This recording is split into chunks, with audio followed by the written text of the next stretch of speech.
This is the Omnitrac's MCP50, which you'll be using to communicate and to create your electronic log. To log into the device, from the home screen, touch driver login. In this case, there's one driver already in the system. We'll add a second driver.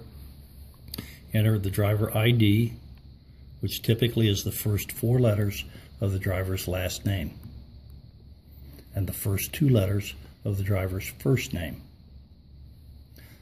The password is the last 4 digits of the driver's social security number.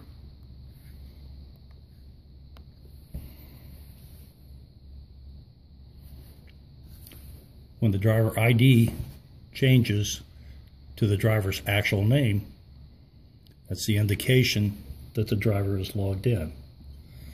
By default, the status will be on duty, not driving.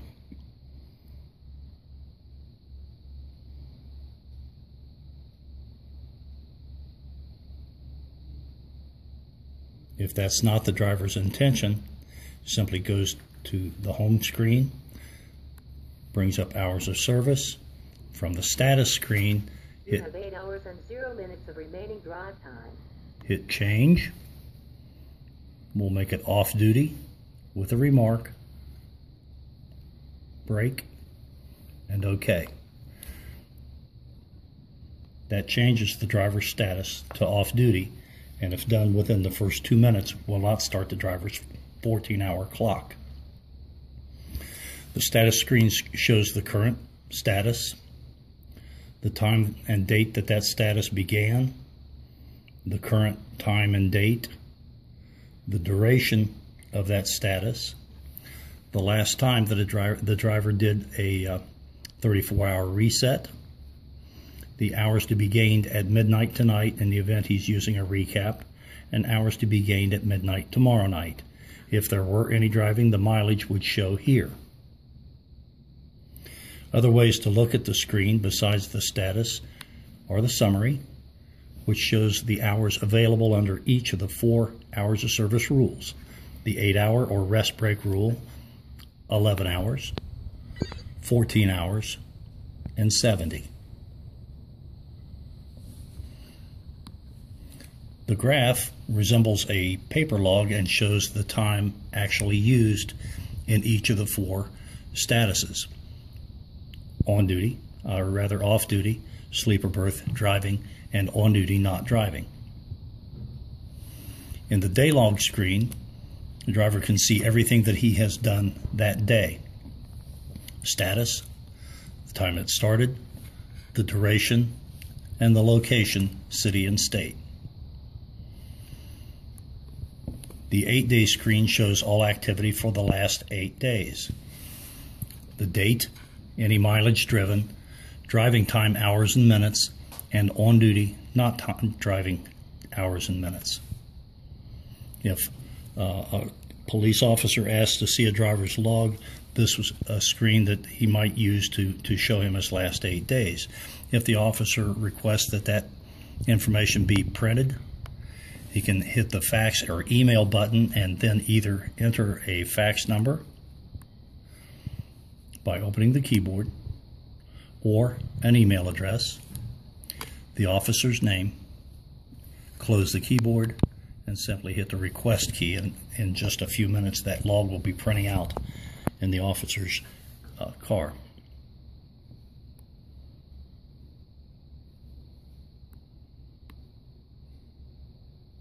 You have 8 hours and 0 minutes of remaining drive time. The approved screen is where a driver can review his log for the day, since the last time he approved his logs, and correct any errors that need to be corrected, as long as they don't involve any driving time.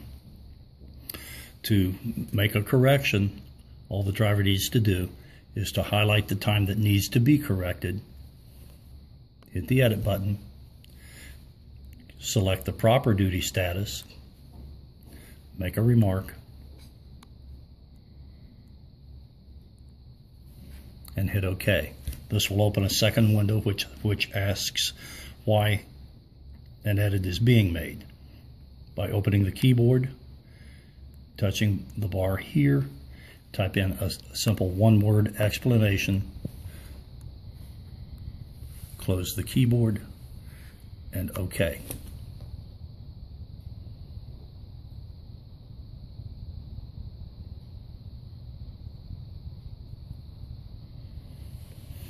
And you can see that the time has been edited from sleeper berth to off duty. The last button I want to show you is the load button, or the load tab, which is where a driver will enter his load information onto his log.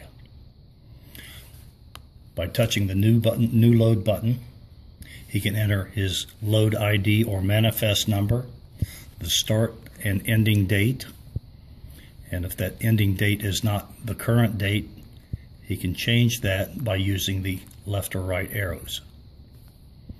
He can enter a bill of lading number if that applies, as well as the trailer number that he's pulling. Other information would include messaging. Here's a list of unread messages that the driver has received, and as long as the vehicle isn't moving, he can turn to this screen and read those messages. If the vehicle is moving, he can select to have the message read out loud to him. To send a message, tap the Compose button and select from any number of canned macros that are already in the system. To send a freeform message, touch the freeform button, open the keyboard, and you can type any message that you choose.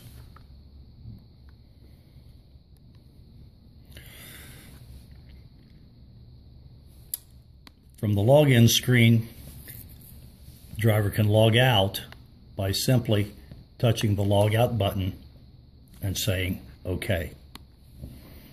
In general, the only time we suggest a driver logout would be if there was a possibility of someone else driving that truck, such as when it's left at a repair facility and a mechanic might do a test drive. That way any driving done on the truck won't show on the driver's log.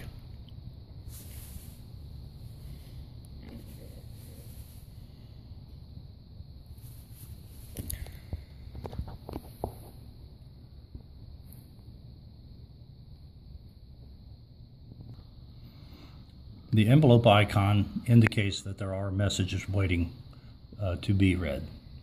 Simply touch that icon and any messages will appear. After the messages are read, they can be deleted, or you can hit the reply key and that your reply will go directly to the sender. The DOT clock in the upper right corner of the screen shows the amount of time that a driver has left to drive before he would encounter an hours of service violation, whichever is closer, either the 30-minute break, the 11, the 14, or the 70. When the vehicle begins to move, this DOT clock that you see here would get much bigger and easier to read while going down the road. Anytime that a driver touches the house button, the home key, that takes you back to the home screen from which you can access any other function that you might need. Here, the navigation button is not illuminated because it hasn't been activated for this unit, but that is available and can be activated by simply contacting contractor relations.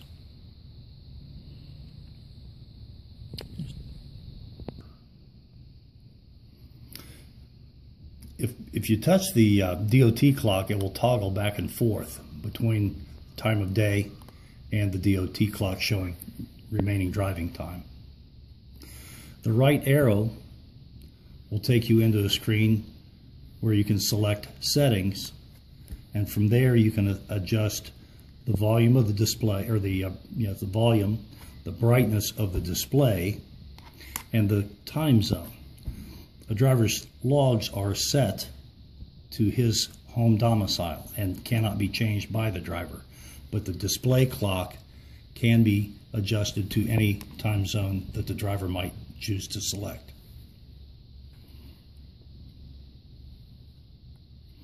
There's also a driver help screen, which will help the driver to diagnose problems that he's having and walk him through ways to use the Qualcomm as well.